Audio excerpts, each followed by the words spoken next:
চড়াইবতীর এক নতুন পর্বে আপনাদের সকলকে স্বাগত। আজ আমি আপনাদের পাঠ করে শোনাতে চলেছি প্রখ্যাত বাঙালি পরিব্রাজক ও কল্লোল যুগের জনপ্রিয় লেখক প্রবোধ কুমার সান্যালের লেখা দেবোত্তআত্মা হিমালয়। প্রবোধ কুমার সান্যাল কলকাতায় 1905 খ্রিস্টাব্দে জন্মগ্রহণ করেন। শিক্ষা সম্পন্ন করেন Kolkata Scottish Church Collegiate School ও সিটি কলেজে। মহাত্মা গান্ধীর ডাকে অসহযোগ আন্দোলনে যোগ দিয়ে কারাবরণ করেছিলেন। জীবিকার জন্য নানা পেশা অবলম্বন করেছেন। 1927 সালে সেনাবাহিনীতে কারিয়ানির কাজ নিয়ে উত্তর পশ্চিম ভারতের দুর্গম এলাকায় যান। 1932 থেকে 1936 দীর্ঘ 4 বছর হিমালয় সন্নিহিত নানা স্থান পরিবহন করেন। সেই ভ্রমণ অভিজ্ঞতা, হিমালয়ের নানান প্রদেশের মানুষের জীবন, সংস্কৃতি, সমাজ আর নানান মানুষের সংস্পর্শে আসার অভিজ্ঞতা নিয়ে তার রচিত দেবোত্তআত্মা হিমালয়। আর আজ তার প্রথম পর্ব। বছর 2 আগে কাশ্মীর থেকে ফিরছিলাম। পরলোকগত সুরেশচন্দ্র মজুমদার মহাশয় তখনও দিল্লিতে। তিনি তার অফিসে বসে আমাকে তিরস্কার করে হিমালয় ভ্রমণ করতে আমি আজও কেন লিখছি না। ভ্রমণ কাহিনী না লিখলে আমার নিস্তার নেই। কিন্তু তারও অনেক আগে থেকে দেশ পত্রিকার সম্পাদক বন্ধুবর সাগরময় ঘোষ দেবোত্তআত্মা হিমালয়ের জন্য আমার নিকট বারবার স্মারকলিপি পাঠাবে এবং আমার প্রয়োজন মতো অনেকগুলো ফটোও পাঠিয়ে দেন। এমনি করে টালবাহানায় 3 বছর কাটে। গত বছর দেবোত্তআত্মা হিমালয়ের প্রথম খণ্ড দেশে ছাপা হয়। দুঃখ রইল এই, বাংলার লেখক ও সাংবাদিক গোষ্ঠীর পরম অকৃত্রিম বন্ধু সুরেশবাবুর হাতে এ বই তুলে দিতে পারলাম না। সেই লোকান্তরিত শুভান্নোধ্যায়ের উদ্দেশ্যে আমার সকরুণ শ্রদ্ধা নিবেদন করি। এই গ্রন্থের জন্য ভারতের প্রধানমন্ত্রী হিমালয় প্রেমিক শ্রীযুক্ত জওহরলাল নেহরু মহাশয় একটি মুখবন্ধ রচনা করে দিয়েছেন। তার নিকট আমি আন্তরিকভাবে কৃতজ্ঞত। প্রধানমন্ত্রিত্ব গ্রহণের পর ভারতের কোনো ভাষায় কোনো গ্রন্থ সম্বন্ধে অদ্যাবধি তিনি তার অভিমত প্রকাশ করেননি। এজন্য মাস কয়েক আগে এই গ্রন্থের একটি মুখবন্ধ লিখে দেওয়ার জন্য তাকে অনুরোধ করেছিলাম। আমি তখন দিল্লিতে। কিছুক্ষণ পর তিনি জানান হিমালয় তাকে বিস্ময়াবিষ্ট করে এসেছে চিরদিন। আমি যে হিমালয় নিয়ে গ্রন্থ রচনায় বসেছে এজন্য তিনি অতিশয় আনন্দিত। এমন গ্রন্থ সম্বন্ধে কিছু লিখতে পারলে তিনি খুব খুশি হতেন, কিন্তু বাংলা না জানার জন্যই অসুবিধা। অতঃপর দেবোত্তআত্মা হিমালয় ইংরেজিতে অনুবাদ করে তার কাছে পাঠানো হয়। এই সংবাদটি পশ্চিমবঙ্গের মুখ্যমন্ত্রী ডক্টর বিধানচন্দ্র রায় মহাশয়ের কানে ওঠে। তিনি সহোৎসাহে শ্রীযুক্ত নেহরুর সহিত পত্রালাপ করেন এবং সম্প্রতি কর্মসূত্রে দিল্লিতে থাকাকালীন প্রধানমন্ত্রীর বাসভবনে গিয়ে এ বিষয়ে কথাবার্তা বলেন। আমার হিমালয় ভ্রমণ সম্বন্ধে ডক্টর রায়ের এই সস্নেহ ঔৎসুক্য ও উদ্যাপন আমাকে মুগ্ধ করেছিল। বাংলার এই পুরুষ সিংহের প্রতি আমার সশ্রদ্ধ অভিনন্দন জ্ঞাপন করি। 32 বছর আগে আমার মা গিয়েছিলেন হিমালয় তীর্থদর্শনে। সেটা ছিল হরিদ্বারে। আমি সঙ্গে ছিল। সেই আমার প্রথম হিমালয় দর্শন। সেটি 1923 খ্রিস্টাব্দের অক্টোবর মাস। সাধারণত যে জগতে এবং যে সমাজে আমার চলাফেরা ছিল সেখানে হিমালয় সম্পূর্ণ পৃথক। সুতরাং সেদিনকার সেই তরুণ বয়সের একটি বিশেষ সন্ধিক্ষণে সমগ্র হিমালয় আমার চোখে একটি বিচিত্র অভিনব আবিষ্কার মনে হয়েছিল।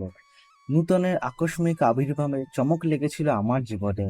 ফলে যিনি আমাকে প্রথম হিমালয় চিনিয়েছিলেন সেই জননীর অজ্ঞাতসারেও আমাকে বার কয়েক হিমালয়ের কয়েকটি অঞ্চলে যেতে হয়েছিল, কারণ তিনি জেনেছিলেন এ নিশা আমাকে পেয়ে বসেছে।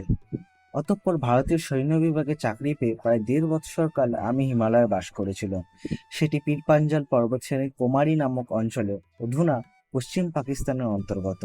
এই অঞ্চলটি হলো কাশ্মীরের দক্ষিণ পশ্চিমে।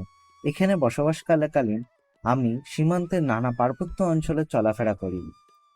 আমার পিছন দিকে তখন সমগ্র ভারতবর্ষ সাইমন কমিশন বয়কট করার ব্যাপারে নিয়ে তুমুল রাজনৈতিক ঝড়ঝাপটা চলছে। সেটি 1928 খ্রিস্টাব্দের শেষ প্রান্ত। পণ্ডিত মতিলাল নেহরু কংগ্রেসের সভাপতি নির্বাচিত। সেই কালে হিন্দুরাজ পর্বতমালার দক্ষিণ পূর্ব উপত্যকা অর্থাৎ খাইবার গিরিসংকটের শেষ প্রান্ত ল্যান্ডিকোটালে দাঁড়িয়ে ইংল্যান্ডের 2 রাজনীতিবিদ স্যার জন সাইমন এবং মিস্টার এটলিকে মুখোমুখি দেখেছিলাম। তখন তারা ডুরান্ড লাইনের পরিমাপ করছিলেন। অতঃপর 1932 খ্রিস্টাব্দে এপ্রিল মাসে আমি কেদার বদ্রী তীর্থযাত্রা করি এবং 400 মাইলের কিছু বেশি আমাকে পায়ে হেঁটে পরিক্রমা শেষ করতে হয়। সেই পরিক্রমা ঋষিকেশ থেকে আরম্ভ এবং আলমোড়া জেলার রানীক্ষেত নামক পার্বত্য শহরে তা শেষ হয়। মোট 38 দিনে এই যাত্রা সম্পূর্ণ হয়। এই কাহিনীটি নিয়ে লেখা হয়েছিল মহাপ্রস্থানের পথে। কিন্তু এইখানে আমার থামবার জো ছিল না।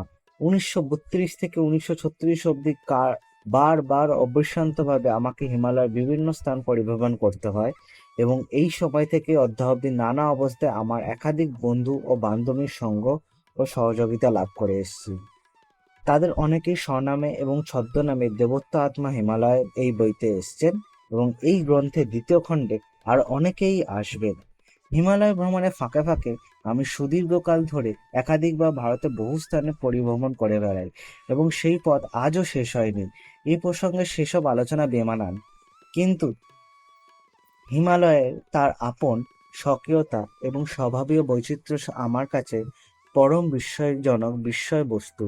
দাক্ষিণাত্যে পূর্ব ও পশ্চিম ঘাট, পশ্চিম ভারতের আরাবল্লী, মধ্য ভারতে বিন্ধ্য গিরিশ্রেণী এবং রেবা, শিপ্রা, বেত্রবত্রী, নর্মদা, তপতী ও হায়দ্রাবাদের অঞ্চলে বহু পার্বত্যলোকে ঘোরাফেরা করে দেখেছি, কিন্তু হিমালয়ের নয় অপার এবং অনন্ত বিস্ময় আর কেউ বহন করে না।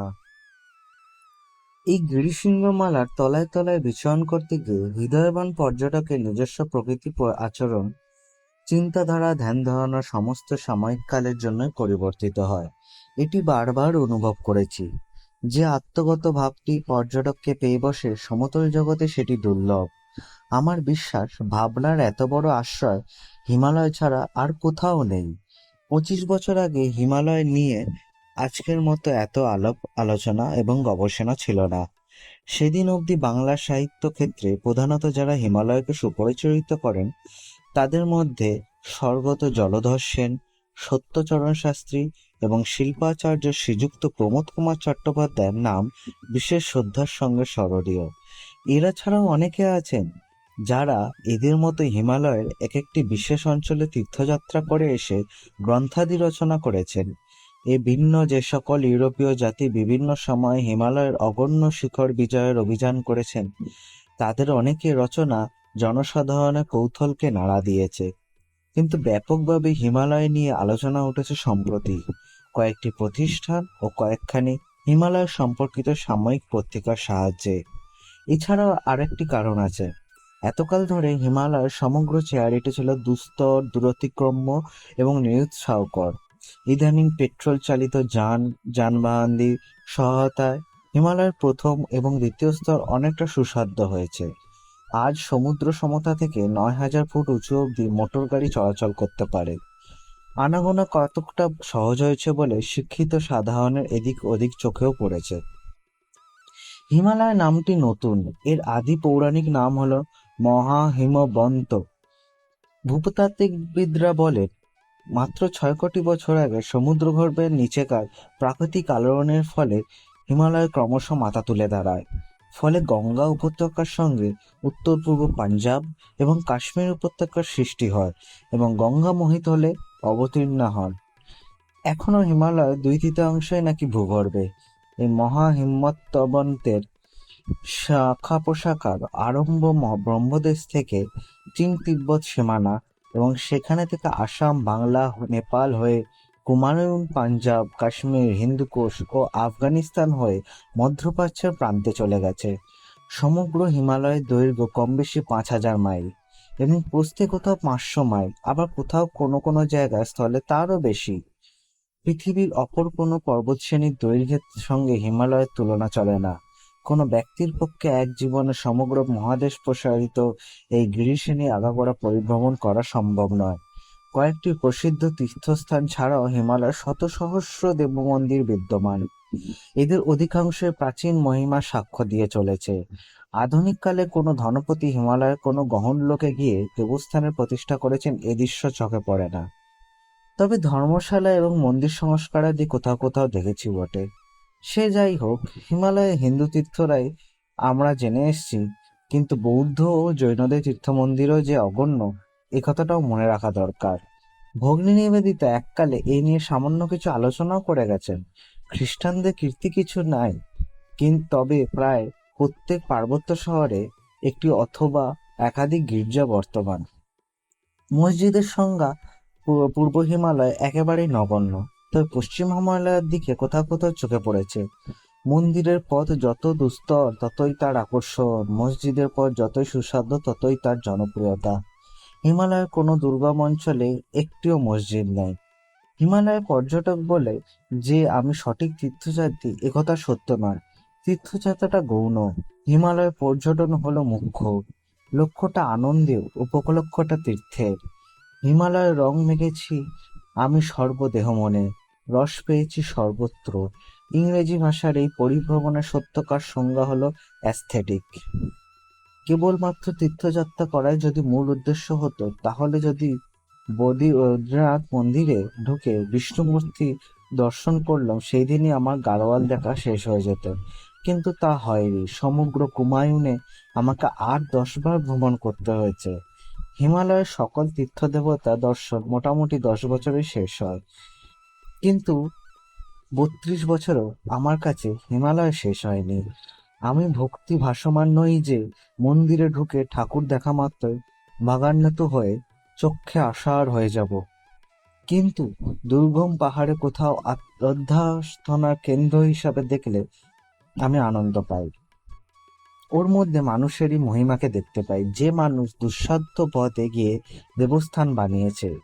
ঠাকুর দেবতার কাছে আমার কোনো বস্তু কাম্য নাই। মোট কথা, আমার দৃষ্টি হলো হিমালয়ের সামগ্রিক চেহারাটার দিকে। এর আনুপারিক বিশালতাকে আমার মনের মধ্যে একটা ধারণ করব, এই ছিল লক্ষ্য। হিমালয় যে অংশটা বলা হয় মহাভারতীয়, সেটা হিন্দু ভারতীয় সংস্কৃতির প্রধান ধারক ও বাহক। সেটার নাম হলো শিবলিঙ্গ পর্বতমালা। ইংরেজিতে একে বলা হয় শিওলেটিক রেঞ্জ।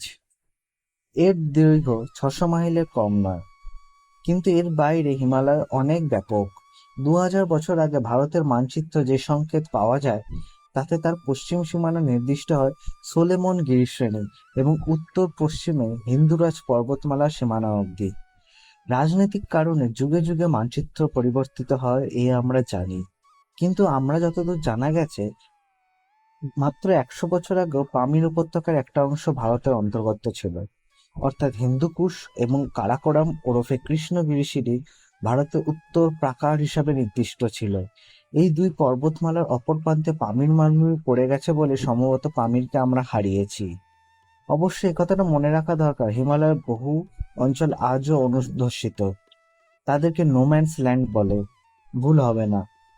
কিন্তু কালক্রমে যদি কেউ ভাগে গিয়ে সেখানে আধিপত্য বিস্তার করে বসে, তবে পরবর্তীকালে তাকে হটিয়ে দেওয়া অসুবিধাজনক। দু একটা উদাহরণ এখানে দিই। বদ্রীনাথ মন্দিরের থেকে কিছু দূরে অবস্থিত মানা গ্রামের অধিবাসীরা তিব্বত গভর্নমেন্টের দরবারে আজও রাজস্ব দেয় কেন, আমার বুদ্ধির অগম্য। লাদাখ প্রদেশকে পশ্চিম তিব্বত বলা হয় কেন, এ এক সমস্যা। কাশ্মীর স্থিত নাঙ্গা এবং দেবসাই পর্বতশ্রেণীর ওপরে গিলগিট অঞ্চলে সিন্ধু নদীর তীরে হিন্দু তীর্থ রামঘাট বিদ্যমান, কিন্তু এই গিলগিট অঞ্চলে কাশ্মীর ভারতের সীমানা আজও অনেকটা অনির্দিষ্ট। এছাড়া কৈলাস পর্বতমালার সম্বন্ধে কিছু কথা বার করা যায়। পুরাকাল থেকে কৈলাস ও মানস সরোবর, রাবণ হ্রদ, কুল্লা মান্ধাতা ইত্যাদি হিন্দু তীর্থগুলোর সঙ্গে ভারতীয় সংস্কৃতির একটি আত্মিক যোগাযোগ ছিল। সেই আত্মীয়তা আদ্যাবধি বর্ধমান। ভারতের পুরাণ কাব্যে, উপকথায়, এমনকি ইতিহাসে কোনো কোনো ক্ষেত্রে এর উল্লেখ দেখতে পাই। কিছুকাল আগে কৈলাস ও মানস সরোবরের তীর্থযাত্রীরা টাকলাকোট থেকে ভারত সরকারের সাহায্যে আগ্নেয়াস্ত্র সংগ্রহ করতেন। চীন এবং তিব্বতের আধিপত্যের কথা তখন উঠতই না। কেবল তাই নয়, কেদার, বদ্রী, গঙ্গোত্রী, যমুনোত্রীর মতো কৈলাস ও মানস সরোবরের সমস্ত দেবদেবী এবং পূজা অর্চনার অনুষ্ঠানাদি পরিচয় এখনো সমগ্রভাবে ভারতীয়। অনেকের ধারণা কৈলাস পর্বতমালার সমান্তরাল, যার ভিতর দিয়ে লাদাখ থেকে তাসিগং ও গাঢ়টক হয়ে প্রাচীন ক্যারাভান পথ সোজা দক্ষিণে নেমে চলে গিয়েছে মানস সরোবরের দিকে, সেইটাই হলো ভারতের আদি সীমানা।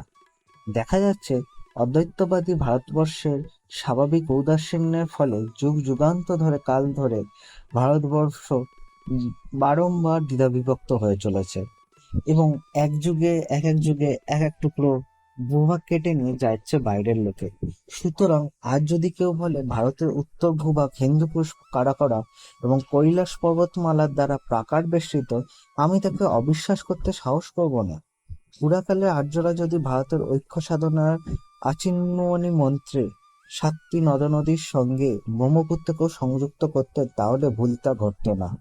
কিন্তু ভৌগোলিক আলোচনা আমার এই উপমণিকার মূল উদ্দেশ্য নয়। হিমালয়কে নিয়ে আজ আন্তর্জাতিক রাজনীতির খেলা চলছে, সে সম্বন্ধে কোনো বক্তব্য প্রকাশ করা আমার লক্ষ্য নয়। এই গ্রন্থে সমগ্র হিমালয়কে তার স্বভাব ও সৌন্দর্য সহ হৃদয়ে দিয়ে উপলব্ধি করার চেষ্টা হয়েছে। আমি যতদূর জানি, ভারতের কোনো ভাষায় হিমালয়ের সমগ্র ভৌগোলিক রূপ নিয়ে কোনো লেখক আজও এই ধরনের প্রচেষ্টায় হাত দেননি। নগাধিরাজ হিমালয়ের গিরিশৃঙ্গমালা দেবমল্লী ভারতের শিয়রে অতন্দ্র পাহারায় নিযুক্ত করেছে কল্পে কল্পান্তে। কতবার চেয়ে থেকেছি দূর দূরান্তের প্রসারিত তার শাখা পোশাকা একদিকে মধ্য এশিয়া ও তিব্বত হিমালয়ের সর্বনাশা ঝাপটা থেকে ভারতকে প্রতিনিয়ত রক্ষা করেছে। অন্যদিকে দক্ষিণ পশ্চিম সাগরে মৌসুমী বায়ুর পথ উত্তর দিকে অবরোধ করে সমগ্র ভারতকে শস্য শ্যামলতায় সে প্রাণময় করে রেখেছে। এই কারণে দেবত্বাত্মা হিমালয় ভারতের নৃতত্ব রক্ষক ও প্রতিপালক। বেদে, উপনিষদে, পুরাণে, মহাকাব্যে এবং ইতিহাসে পর্বে পর্বে তিনি ভারতের পূজা পেয়ে এসেছেন। বিশাল বিস্তৃত গিরিরাজের শাখা পোশাকাগুলি সাংঘাতিক নামে প্রকাশ। সহস্র সহস্র গিরিনদী নির্ঝরণী এদের স্তরে স্তরে প্রবাহিত। চিরতুষার মণ্ডিত শত সহস্র মাইল বিস্তৃত এর অগম্য অঞ্চল। হাজার হাজার বর্গমাইল ব্যাপী এর ভীষণ গহন অরণ্য নেই। এদের সঙ্গে মিলে রয়েছে হিংস্র ব্যাঘ্র, ভল্লুক, হস্তি, হায়না, হরিণ, গন্ডার, সম্বর, বাইসন, চমড়ি ইত্যাদি বহু জানোয়ার এবং শত সহস্রবিধ সরীসৃপের অবাধ বিচরণ ক্ষেত্র হলো হিমালয়ের মর্মে মর্মে। ইতিহাস চোখের আড়ালে কত ধর্মের মহাসংগ্রাম ঘটে গেছে হিমালয়ে। কত রাজভিখারি কেঁদে বেরিয়েছে এই নির্জন গিরনদীর তীরে তীরে। কত সর্বত্যাগী সন্ন্যাসী পদ্মাসন চোখে বুঝে বুঝে অবশেষে পাথর হয়ে গিয়েছে। সাম্রাজ্যের উত্থান পতন, একটির পর একটি সর্বত্যার আবির্ভাব ও তিরোভাব, বীরবিক্রম নরসিংহ দলের অনাবিষ্কৃত একটির পর একটি কাহিনী হিমালয়ের পাথরে পাথরে চিহ্নিত। এই মহাপূর্ণ গিরিমালা স্তরে স্তরে পরিবহন করে গেছে আচার্য ঋষিগণ।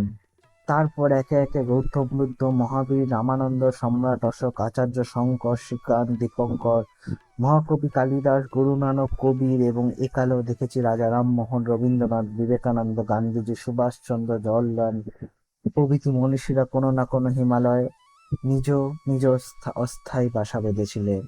অনেকের কাছে হয়তো অবিদিত চির তুষারময় ত্রিশূল সিংহের সম্মুখ পরিবর্তী কৌশানী পাহাড়ের চূড়ায় বসে গান্ধীজি তার অনাসক্তিযোগ্য গ্রন্থের কয়েকটি অনুচ্ছেদ রচনা করেছিলেন। অনেকে হয়তো ভুলে বসেছেন মুক্তেশ্বরের তীর্থপথে রামগড়ে পাহাড়ের চূড়ায় বসে রবীন্দ্রনাথ কিছুকাল অবধি কাব্য রচনা করেছিলেন। সুভাষচন্দ্র তার স্বভাব বৈরাগ্য হেতু কৃষক বয়সে সন্ন্যাস নেবার কল্পনায় হিমালয় গিয়েছিলেন। এছাড়া যে সত্য কাহিনী আজও খ্রিস্টান জগতে সুপ্রতিষ্ঠিত হয়নি, সেটি হলো স্বয়ং যীশুখ্রিস্ট তার তরুণ বয়সে অহিংসাবাদী গৌতম বুদ্ধের মন্ত্রে মন্ত্রসিদ্ধ হয়ে ভারত ভ্রমণে আসেন এবং গৌতম বুদ্ধ জন্মভূমি নেপাল এবং হিমালয়ের কয়েকটি অঞ্চল ভ্রমণ করে পুনরায় মধ্যপ্রাচ্যের দিকে চলে যান। পণ্ডিত গাছনের কাছে এর তথ্য প্রমাণ দিয়ে আজও বর্তমান। সমগ্র হিমালয়ের নানা নানা অঞ্চলে বহু সহস্র প্রাচীন দেবদেউল, মন্দির ও বৌদ্ধমঠ প্রতিষ্ঠিত হয়েছে। হিন্দুকুশে হিন্দুরাজ পর্বতমালা, পীর পাঞ্জালের পশ্চিম অংশে যে সমস্ত অঞ্চল আজ পাকিস্তান ও পাঠান মুলুকের অন্তর্গত, সেখানকার পাহাড়ে পাহাড়ে শত শত দেব মন্দির, মঠ ও গুম্ফা এখনো বিদ্যমান। তারা সুপ্রাচীন অতীতকাল থেকে আদ্যাবধি নানা ইতিহাসের সাক্ষ্য দিয়ে চলেছে। এই আদি অন্তহীন গিরিশৃঙ্গ দলের আশেপাশে যুগ যুগান্তকাল থেকে লক্ষ লক্ষ সংসার বিরাগী সাধু, সন্ন্যাসী, জীবন বৈরাগী, বাউল, তপস্বী, জ্ঞান পিপাসু, তীর্থাবেশী, সত্য সন্ধানী এবং প্রভৃতি নানা শ্রেণীর মানুষ আপন আপন শান্তি নীড় রচনা করে এসছে। বিরাট বনস্পতি শাখা পোশাকায় কোঠরে জঠরে যেমন বাসা বেঁধে থাকে ছোট ছোট পাখি, এই হিমালয় শৃঙ্গ বিজয় অভিযানে কতবার এসেছে পৃথিবীর কত শত অভিযানকারী। কত কদিনের কত মৃত্যুবরণের পর গৌর সিংহ বিজয়ে আজ তারা সাফল্য লাভ করেছে। এই হিমালয়ের অনাবিষ্কৃত ঔষধি বনে মৃত সঞ্জীবনী আবিষ্কার এই শতাব্দীতে সম্ভব বহু বিজ্ঞানী একথা মনে করেন। বীরের দুঃসাধ্য অধ্যবসায়, সন্ন্যাসীর একাগ্র তপশ্চর্যায়, যাত্রীদলের পূজা ব্যঞ্জনায়, কবিশিল্পী দার্শনিকের সৌন্দর্য কল্পনায়, দেবোত্তাত্মা হিমালয় মানুষের চিরবিস্ময়। সমতল জগতে ছুটি কোথাও নেই।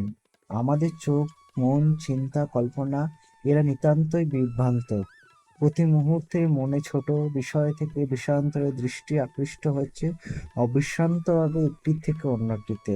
কিন্তু হিমালয়ের আশ্চর্য জগতে আমাদের মনের ছুটি বৃহত্তর ক্ষেত্রে প্রসারিত। সেই কারণে বাহিরের থেকে দৃষ্টি ফিরে আসে আপন অন্তরে। সেই দৃষ্টি আনন্দের পরম আস্বাদের মধুর। পলায়নী মনোবৃত্তির কথা এখানে বলা হচ্ছে না, কিন্তু আধুনিক কালের জটিল ঝঞ্ঝা বিরুদ্ধ এবং ক্লান্তিকর জীবনযাত্রা থেকে যারা মাঝে মাঝে অদৃশ্য হতে চায়, হিমালয় তাদের পক্ষে একটি পরম আশ্রয়। একথা স্বীকার করবো বই কি, হিমালয়ের অরণ্য জটলা, তার মাটি, পাথর, তুষার, নির্ঝর সমস্ত মিলিয়ে আমার চেতনার জগৎ থেকে অনেকবার মুক্তি দিয়েছে। উৎসুক উন্মুখ মনকে চঞ্চল করে তুলেছে বারংবার।